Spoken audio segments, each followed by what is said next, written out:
Obok takiego kolosa nie sposób przejść obojętnie. Andyjski gigant, jego strzeliste maszty dominują panoramę każdego portu, który odwiedzi na swojej trasie. Nic dziwnego, bo to największy żaglowiec obu Ameryk i druga pod względem długości jednostka szkolna świata. Imponuje masywnością kadłuba, dobrze wpisującą się w sylwetkę nadbudówką i ogromną banderą, która powiewa nad rufą. Czym jeszcze? Krzysztof Romański, Żaglowce Info. Zapraszam na opowieść o peruwiańskim barku Union.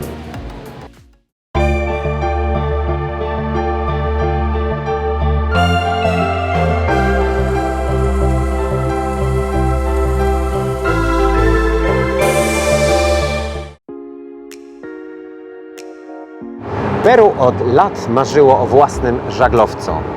Na początku XX stulecia zorganizowano nawet publiczną zbiórkę na ten cel, jednak sprawę przerwał wybuch I wojny światowej. Mijał czas, odchodziły pokolenia, pozostawały jedynie marzenia. Gdy w 2000 roku na brazylijskiej fregacie Cisne Branco podniesiono banderę, Peru stało się jedynym państwem Ameryki Południowej z dostępem do morza, które nie posiadało własnego żaglowca.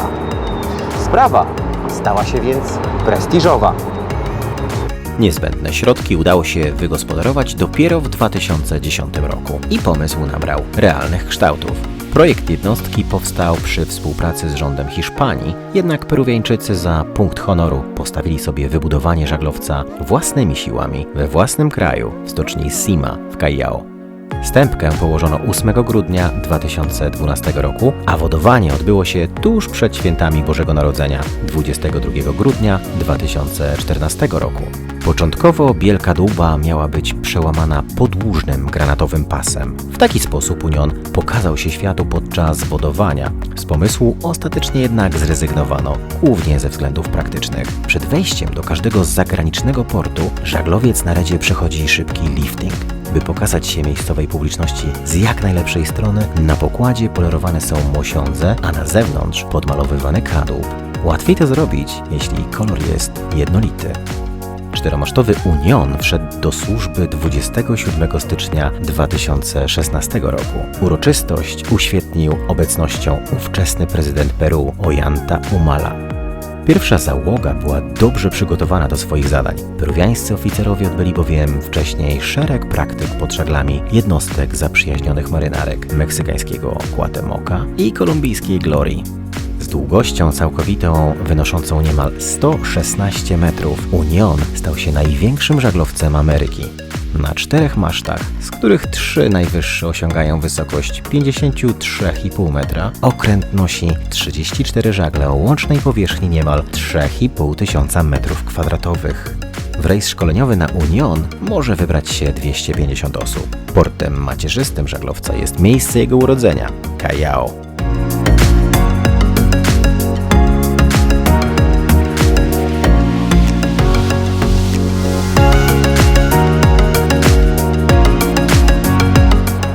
Być może trudno w to uwierzyć, natomiast Union jest jedynym współczesnym barkiem, który na wszystkich masztach ma po 6 pięter rei. Oczywiście z wyłączeniem ostatniego bezan masztu, na którym ożaglowanie jest gaflowe. Reje są stałe, nie można regulować ich wysokości, podobnie zresztą jak na Darze Młodzieży czy argentyńskiej Libertad. Na innych żaglowcach z reguły najdłuższe są te reje najniżej położone i każda kolejna jest nieco krótsza. Patrząc na Union, trudno nie zauważyć różnicy. 3 reje, które są położone najniżej, są niemal tej samej długości. Krótsze robią się dopiero te reje nieco wyżej. Tutaj więc tej charakterystycznej sylwetki choinki, patrząc od dziobu, raczej nie zauważymy. Ale skoro o choince mowa, po zmroku w odwiedzanych portach maszty i reje Union rozbłyskują setkami żarówek. Ten imponujący widok obserwatorom często kojarzy się właśnie ze świąteczną choinką. Peruwiańczycy podświetlają okręt w kolorach nawiązujących do narodowej flagi. Pierwszy i ostatni maszt świecą się na czerwono, a 2 środkowe na biało.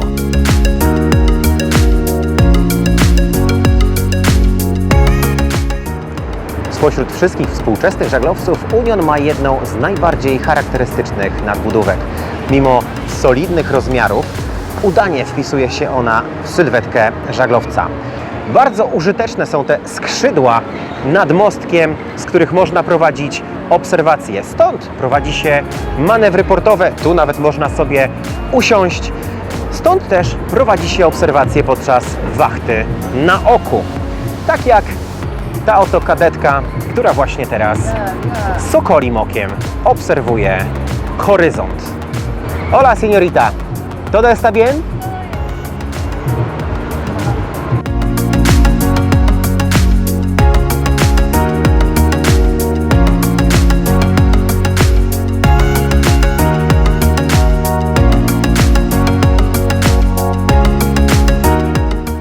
W jaki sposób steruje się barkiem Union? Można to robić na 5 sposobów. Jeśli żaglowiec idzie pod żaglami, wówczas sterowanie odbywa się za pomocą tego największego koła sterowego zlokalizowanego przed nadbudówką. Jeśli napęd jest mieszany, bądź też okręt idzie na silniku, wówczas sterowanie odbywa się stąd. Można to robić za pomocą niewielkiego koła sterowego albo za pomocą specjalnego joysticka. Jest też oczywiście możliwość przejścia na autopilota, natomiast od włączania tegoż tutaj się stroni. W końcu to jednostka szkolna. O 5. metodzie sterowania nikt nawet nie chce tutaj słyszeć, bo ona oznacza, że wszystkie pozostałe zawiodły. Chodzi o ster awaryjny, który zlokalizowany jest na rufie. Do jego obsługi potrzeba jednak dużo większej siły.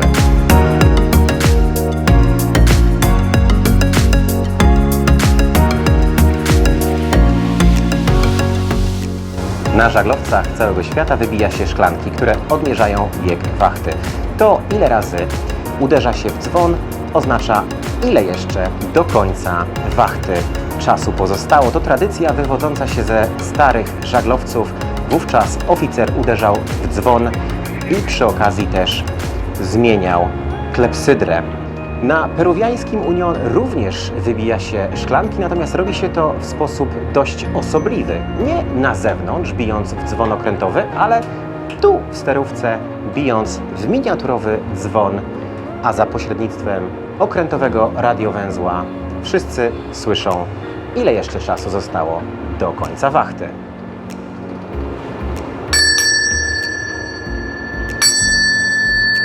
Półtorej godziny minęło, więc jeszcze trochę trzeba popracować.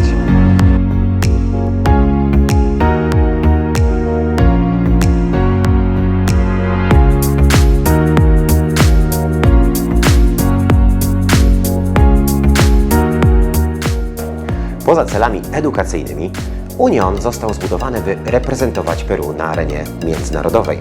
To pierwszy ambasador, pływające Peru, tak mówią o nim Peruwiańczycy i zapraszają do tego pomieszczenia. To Casa Peru, można by je określić jako pływające mini targi. Tu Peruwiańczycy pokazują wszystko, co najlepsze mają do zaoferowania. Można tu zapoznać się z hitami eksportowymi Peru, z kawą, z produktami z alpaki. Można zapoznać się z ofertą alkoholi, które produkowane są w Peru. Można zobaczyć, czym są tak zwane superfoods i jakie produkowane są w Peru. Ale można też na przykład napić się Inca Coli. Nie, to nie jest olej. To Inca Cola, hit w Peru, a także hit eksportowy.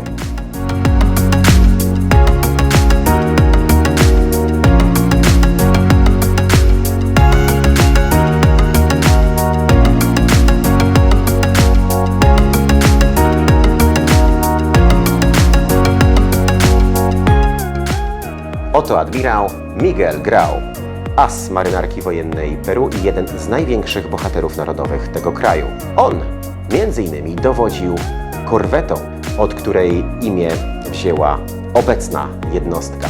Korweta w XIX wieku dorobiła się przytomku niezwyciężona, brała m.in. udział w wojnie o Saletrę pomiędzy Peru i Boliwią oraz Chile.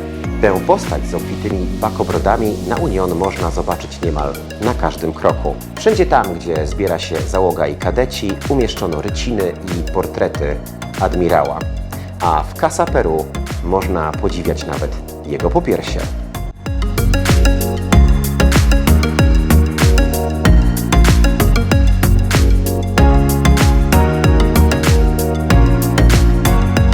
Pod bukszprytem barku umieszczono imponującą rzeźbę Tupaka Japanki, 10. króla Inków. Władca zasłynął m.in. organizacją morskiej ekspedycji 20 000 ludzi na tratwach, która dotarła aż na wyspy Polinezji. Ważący ponad tonę, wykonany z brązu galion jest dziełem peruwiańskiej artystki Pilar Martinez Woodman, która przed przystąpieniem do pracy przeprowadziła dogłębne studium historycznej, antropologiczne postaci. W efekcie rzeźba pełna jest symboliki. Król wznosi prawą rękę w kierunku inkaskiego boga słońca. W drugiej dłoni trzyma tarczę, a na głowie nosi koronę z 2 piórami świętego ptaka Caracara. Symboli nie brakuje także w innych miejscach na okręcie. Kawałek drewna z oryginalnej korwety Union umieszczono na grotmaszcie. W ten sposób symbolicznie połączono oba żaglowce.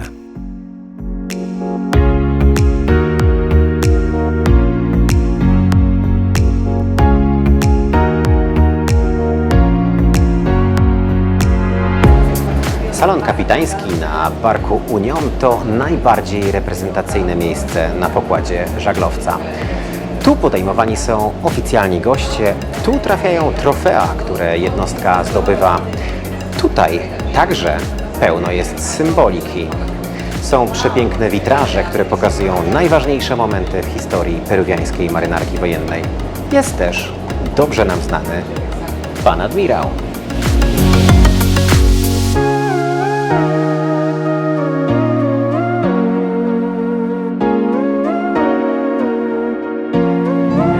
W załodze barku Union znalazło się miejsce dla 4 muzyków. Banda, bo tak po hiszpańsku określa się zespół muzyczny, składa się z 4 muzyków. Jest miejsce dla saksofonisty, pianisty, perkusisty i wokalistki. Zespół wykonuje standardy peruwiańskie, ale też tematy popularne w odwiedzanych po drodze krajach. Nam udało się zajrzeć na próbę zespołu. Ciekawe, czy rozpoznajecie ten temat.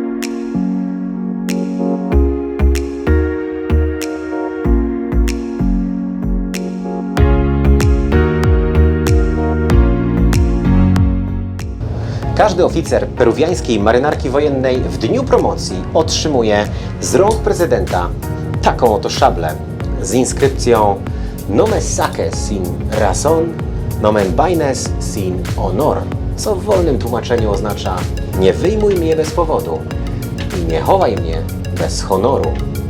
Wzór szabli to replika, dokładnie taką samą używał admirał Miguel Grau. Według tradycji noc przed wręczeniem szable spędzają w krypcie, w której spoczywają doczesne szczątki admirała. W ten oto nieco mistyczny sposób nowi oficerowie mają poczuć jeszcze większy związek z admirałem i pójść w jego ślady.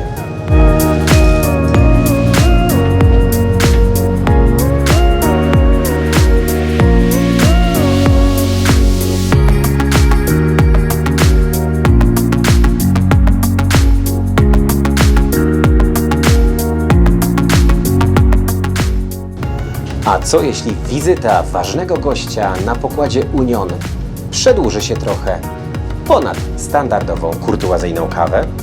Na Union są do tego bardzo dobrze przygotowani. Mają tutaj 2 apartamenty pojedyncze.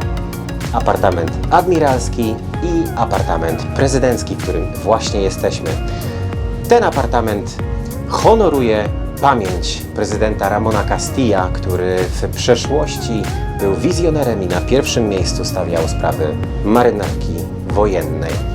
Tu być może standardy odbiegają nieco od apartamentów w Sheratonie, natomiast na warunki morskie to naprawdę pierwsza klasa.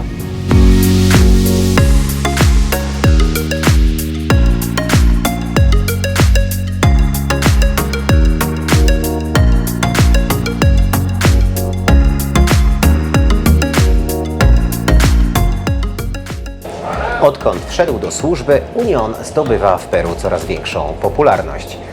Czasami popularność ta objawia się w dość osobliwy sposób.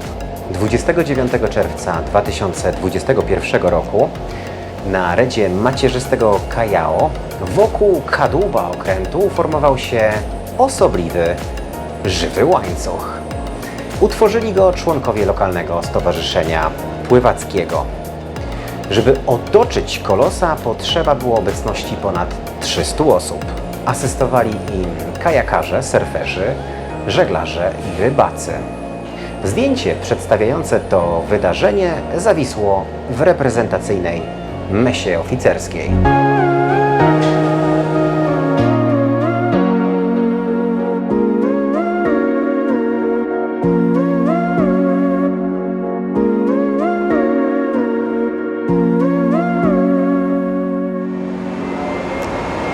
Gdy nie ma wiatru, trzeba wspomagać się silnikiem.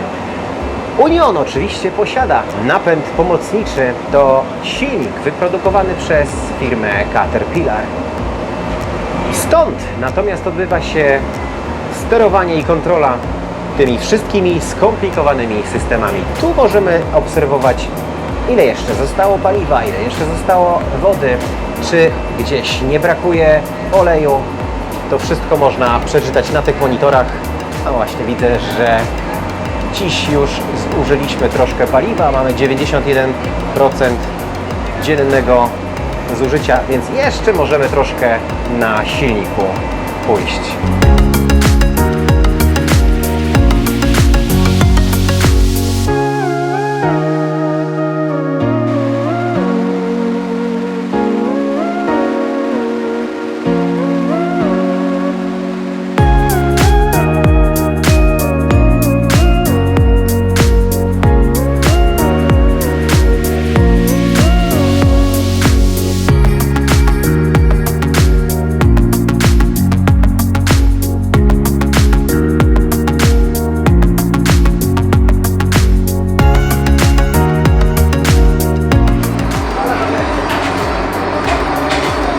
Nakarmić 250 osób to nie jest łatwa sprawa. Dlatego w pocie czoła pracuje tutaj 6 kucharzy. Dziś mają pomocnika z Polski. Będę starał się nie zaszkodzić. Jefe, ¿qué comida estamos preparando? Pollo a la brasa y arroz chaufa. Pollo de la brasa. Więc dzisiaj będziemy jeść kurczaka, a marchewki do niego skrobię właśnie ja.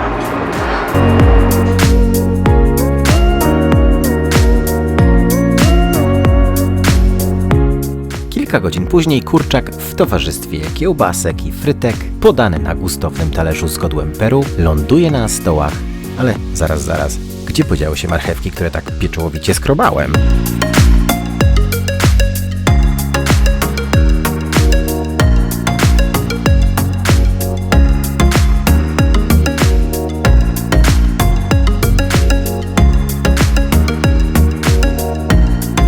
Zawsze na dzień przed wejściem do portu wszyscy rzucają swoje obowiązki i zajmują się czyszczeniem statku.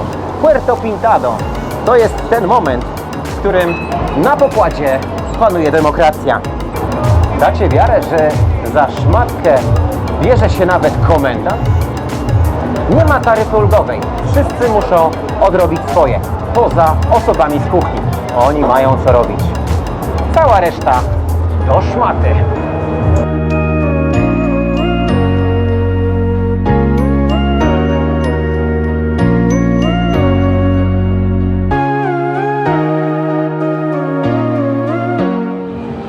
Antycznym zwyczajem pod stopą grot masztu Union położono monetę. Nie jest to byle jaki pieniążek, bo złoty. A że żaglowiec ma aż 4 maszty, jest barkiem czteromasztowym, więc posiada 2 grot maszty. Dlatego też monety również są 2. Ta druga też jest wyjątkowa. Historyczna z 1916 roku. Wybita specjalnie na pamiątkę wspomnianej zbiórki publicznej na żaglowiec sprzed ponad 100 lat.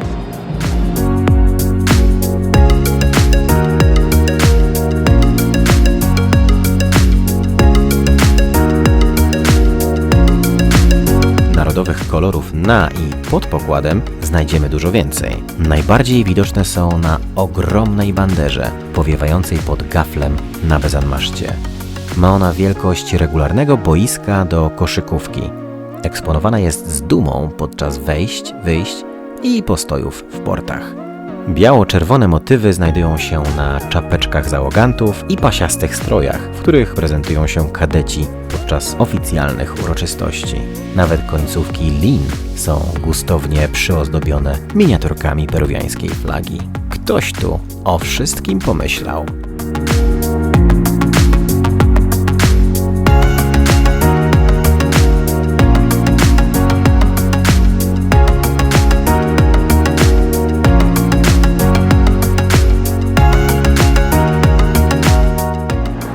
Przed nazwą żaglowca pojawiają się 3 litery B, A, P. Jak je rozszyfrować? Po hiszpańsku. B to buque, A armada, natomiast P peruana. Buque Armada Peruana. Okręt marynarki wojennej Peru, czyli coś jak nasze ORP. Mottem żaglowca jest hasło Firme y feliz. Silny i szczęśliwy. Por la Unión. Dla Union. Bądź też dla Unii. Firme y feliz. ¡Por la Unión!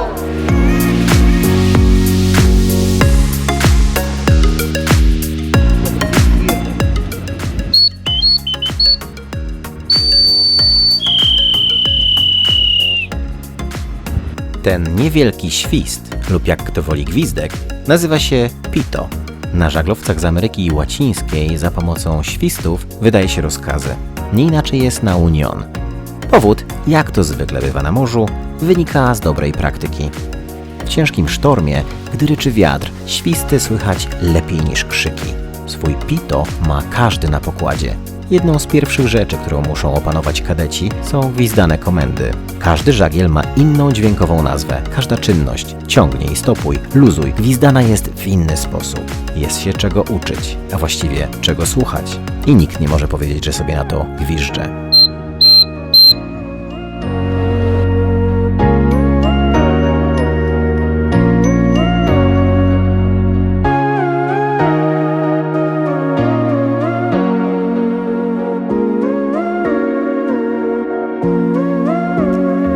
Peruwiańczycy nie mieli dylematu hamaki czy koje, który towarzyszył budowniczym daru młodzieży. Tu nie ma dużych, wieloosobowych kubryków. Załoga mieszka w wygodnych, 4-osobowych kabinach z własnymi łazienkami. Osobne pomieszczenia mają mężczyźni i kobiety, które stanowią około 20% obsady każdego rejsu.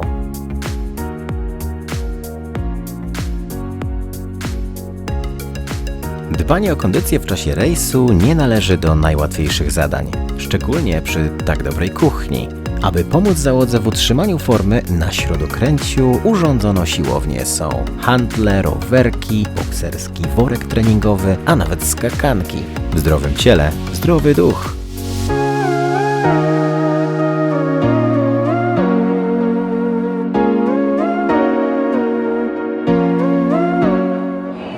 Załogant miesiąca, to brzmi dumnie. O taki tytuł rywalizują co 4 tygodnie członkowie załogi Union. Zwycięzców wybiera komisja pod przewodnictwem kapitana. Warto się starać, bo nagrodą jest dodatkowy dzień wolny.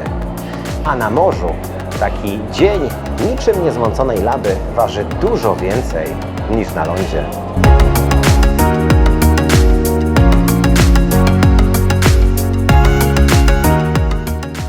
Na tak dużym żaglowcu przy tak licznej załodze opieka lekarska nie tylko w podstawowym zakresie, dostępna 24 godziny na dobę jest niezbędna.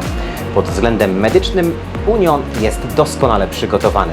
Jest tutaj szpital, jest tutaj sala operacyjna, jest tutaj laboratorium, jest nawet gabinet dentystyczny z prawdziwego zdarzenia.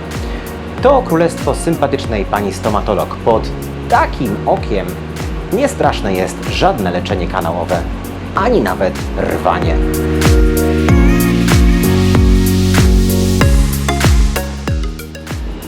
Największym zagrożeniem na morzu wcale nie są góry lodowe, rafy czy inne statki.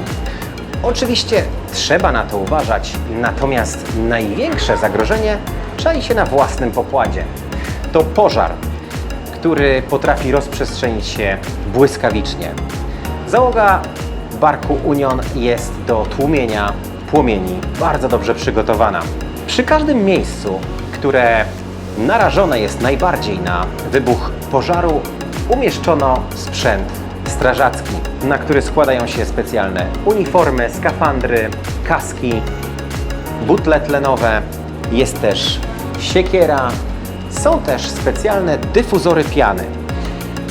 Dzięki temu, że sprzęt ten ma bardzo ostrą pikę, wystarczy przebić się przez ścianę bądź też przez drzwi i później już tylko pozwolić działać pianie.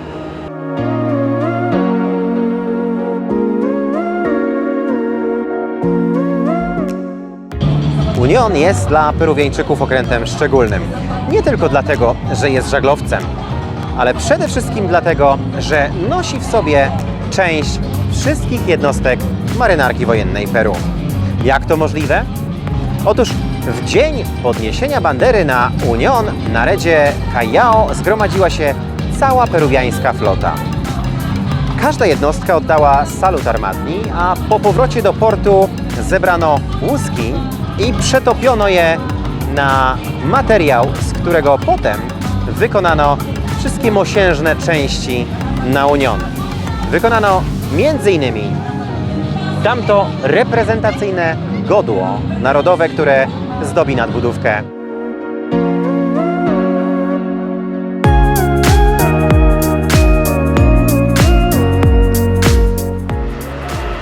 Na żadnym żaglowcu nie ma nudy. Podobnie jest na peruwiańskim barku Union.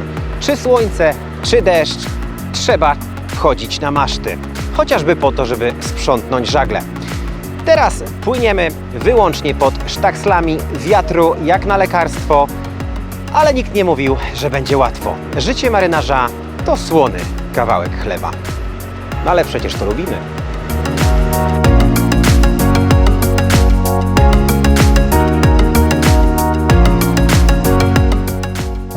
Hej, krople krwi Nelsona, każdy chętnie chlapnąłby. W tych beczkach na szczęście nie ma krwi słynnego admirała, ale jest coś, na co pożądliwym okiem spojrzy każdy marynarz i sympatyk dobrych trunków. Peruwiańskie whisky wytrzęsione sztormami, sezonowane w taki sposób po powrocie na ląd smakuje wyśmienicie. Salut!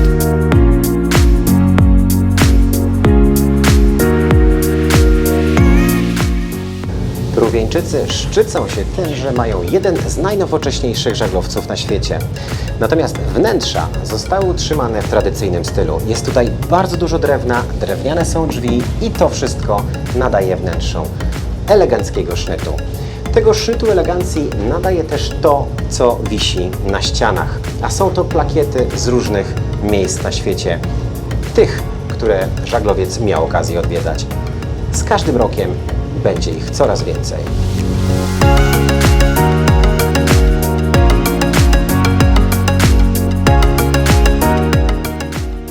Załoga barku Union wita i żegna każdy odwiedzany port widowiskową paradą rejową.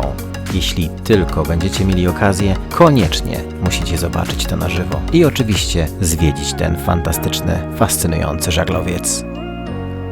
To tyle na dzisiaj.